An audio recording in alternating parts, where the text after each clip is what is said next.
Eu tenho certas dúvidas sobre o rumo da história quando a gente já coloca o personagem principal como alguém muito, muito, muito bom, muito forte e tal.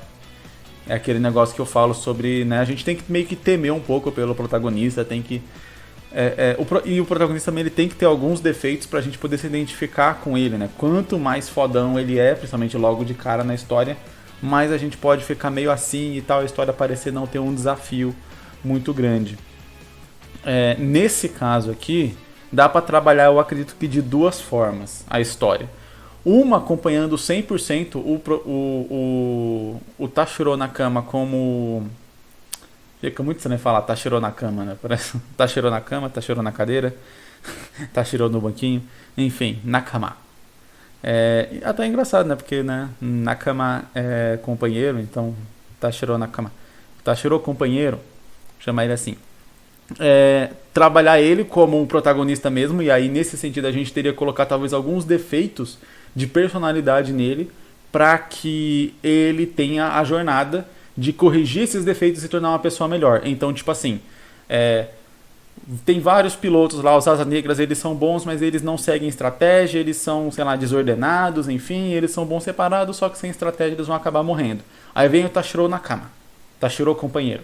E aí o Tashiro companheiro, ele chega meio que pra unir aquela galera, só que inicialmente ele é arrogante, ele se acha melhor que todo mundo, afinal de contas ele é o aviador vermelho e tal, então ele não tá cumprindo ali com a função dele, só que ele, sei lá, um dos caras dos Asas Negras morre, por exemplo. E aí a morte dele desperta no Tashiro companheiro esse sentimento de companheirismo, e ele fala, o jeito como eu tô vendo aqui, o jeito como tá indo, a gente não vai conseguir vencer a guerra porque a gente não está trabalhando em equipe, e aí ele vai ter que passar por cima dos próprios defeitos dele para poder juntar a equipe e garantir que ninguém mais morra e que eles consigam vencer a guerra. Então, primeiro modelo de história onde a história é realmente 100% focada no Tashiro companheiro. O outro modelo de história que daria pra contar, onde sim o Tashiro companheiro é fodão, fica muito engraçado falar desse jeito, né? Onde ele é fodão e tal, seria naquele modelo, iguais a alguns filmes, eu não lembro o nome agora, fugiu da cabeça, mas aqueles filmes onde você tem, sei lá, um time de futebol americano, de basquete, etc., que os jogadores são todos, né, como fala? Indisciplinados e tal, e aí chega um técnico e o técnico vai trabalhar com eles e vai disciplinar eles e no final eles vão ser um time.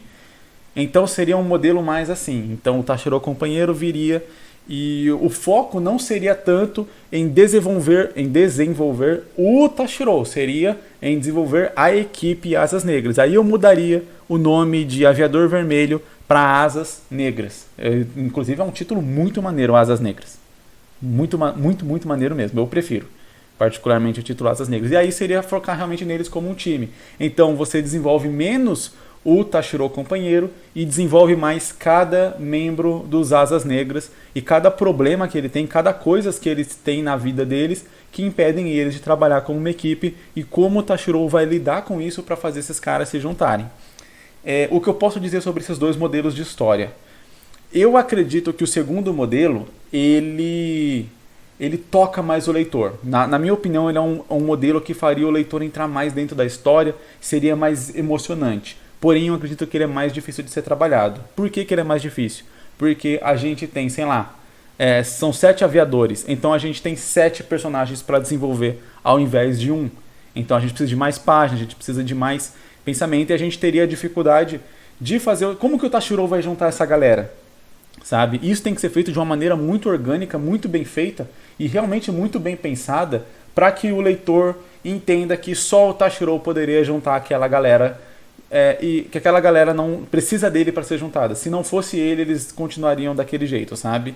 Para que não pareça que ele só chegou lá e falou: vamos lá, nós somos um time. E aí eles falam: é verdade, nós somos um time, então vamos, sabe?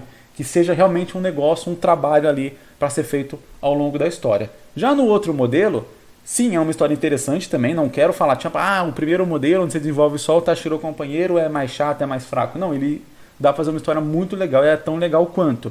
É só que ele é mais fácil porque você só desenvolve meio que um personagem, você foca nele. Só que aí você tem o desafio de fazer um personagem que ele seja muito apesar de ele ser muito bom, ele acabe sendo um personagem muito detestável no começo, e aí fazer com que o leitor se apegue a esse personagem ao longo da história, para no final da história estar torcendo por ele, sabe? Então começar ali com um personagem bem quebrado mesmo. Porque a ideia é que ele é fodão na habilidade, mas ele não é fodão na personalidade. E aí ele vai ter que aprender com os caras, né, com os Asas Negras, a ser fodão na personalidade também, a melhorar sua personalidade, para que ele ensine os outros a trabalhar em equipe, que ele cumpra a missão que foi dada para ele, que é gerar uma estratégia e fazer os Asas Negras trabalharem como uma equipe para poder ganhar a guerra. Então são dois caminhos bem interessantes que eu acho que essa história pode tomar. Sinceramente, qualquer um dos dois eu acho que dá pra fazer uma história muito, muito legal. Acredito que o segundo, ele é mais desafiador, ele é mais difícil, porém ele, se bem feito, traz um resultado que na minha opinião seria melhor. Mas se é o primeiro mangá que a pessoa está desenvolvendo e tal, esse tipo de coisa, eu iria pelo primeiro porque é mais fácil e é uma história muito, muito boa também. E aí, de repente, em uma outra obra, com outro modelo, contar essa segunda história, sabe? Talvez não com aviadores, com sei lá, pilotos de corrida e coisa do tipo, sabe? Mas são dois caminhos bem interessantes. Os modelos que eu tô contando aqui, cara, tipo assim, não é só pra essa história aqui, só pro Akai Hikoshi. Ela serve pra qualquer história que você vá montar dentro desse modelo de que você tem um protagonista fodão que precisa reunir uma equipe, sabe? Você sempre tem esses modelos que você pode contar. Então, eu sempre tento dar aqui ideias e sugestões que são meio que genéricas, entre aspas, mas genérica é uma palavra ruim, são abrangentes, uma palavra mais bonita para me valorizar um pouco aqui. São mais abrangentes exatamente para quem quer que esteja vendo esse vídeo possa de repente encaixar isso numa história que tá tendo. Fala assim, é verdade, eu tinha uma história onde isso daí, essa ideia encaixa, pô, de repente fica legal fazer desse jeito. Então, sabe, a ideia do quadro de modo geral é essa, discutir histórias e trazer ideias para que outras pessoas que estejam vendo, que têm ideias às vezes completamente diferentes da ideia que eu estou lendo aqui, consigam encaixar essas sugestões, essas ideias, essas análises no próprio mangá, no próprio livro que está desenvolvendo, enfim, o que quer que seja que a pessoa esteja desenvolvendo.